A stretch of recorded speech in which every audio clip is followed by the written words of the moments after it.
Hi mga mare, another day, another vlog na naman ang mare nyo. Ito nga pala yung part 2 na mini vlog ko kahapon, yung mini vlog number 80. O di ba kala mo naman pa part 2 pa ng vlog. So ayun na nga, pinuputol ko kasi yung mga mini vlog ko mga mare, lalo na kung ilang minutes na tumatakbo yung video. Ang kadalasan kasi na ina-upload ko dito na video is 3 minutes lang. Maswerte na kung aabot ng 4 minutes or 5 minutes. Ang hirap din kasi gumawa ng video mga mare, lalo na kapag magvo-voice over ka, hindi mo na alam kung ano yung sasabihin mo. Minsan nga paputol-putol yung mga sinasabi ko. Yung tipo magvo-voice over ka ngayon tapos wala ka na maisip na sasabihin tapos papalipasin ko muna yung ilang oras saka ako babalikan yung video, ganun. Pag nagvo-voice over kasi ako mga mare, on the spot yun, kung ano na lang pumasok sa isip ko yun na lang sasabihin ko. Ang hirap din kaya no, yung tipong 3 minutes sumatakbo yung video mo tapos kailangan may mga sasabihin ka. Minsan nga wala na talaga akong maisip mga mare, kaya minsan di ko na bino-voice over iba ko mga video dito, yung mga mini vlog ko.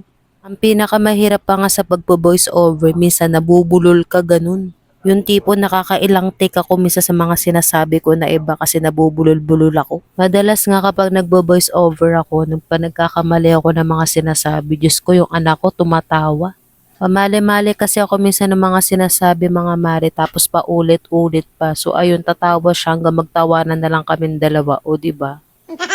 Pero ngayon kapag gumagawa ko ng mga mini vlog tapos nagbo-voice over ako tapos paulit-ulit ako tapos nagkakamali, nabubulan, hindi na nila ako pinapansin mga mare.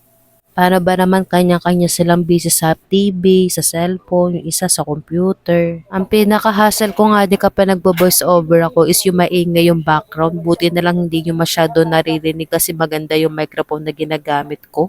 So nag-invest talaga ako sa mini microphone mga mare, lalo na dito sa lugar namin, dikit-dikit yung bahay tapos maingay talaga, konting kalabog lang ang ingay na gano'n marinig kagad pa nagbo-voice over ka. Kaya malaking bagay nga tong mini microphone na nabili ko kasi meron na tong noise cancellation, talagang boses ko lang talaga yung maririnig nyo. Kaya kung kayo nga is meron din balak mag-vlog katulad ko na nag-uumpisa pa lang din, kailangan mag-invest tayo sa mga gamit na makakapagpaganda ng video natin, gano'n. Buti nga ngayon is medyo hindi naman na ako nahihirapan sa paggawa ng mga mini vlog. Kapag araw-araw ka kasing gumagawa ng mini vlog mo, talaga masasanay ka na rin talaga sa pagbo-voice over at madali na lang sa'yo gumawa ng mga mini vlog. Sa umpisa nga lang mahirap mga mare kasi hindi rin talaga biro yung paggawa ng mga mini vlog araw-araw. Yung tipo mag-e-edit ka, magbo-voice over ka kung ano-ano pa yung mga gagawin mo, tapos mag-video ka ng iba-iba yung angulo. So ayun na lang muna mga mare for today's video. See you sa next vlog.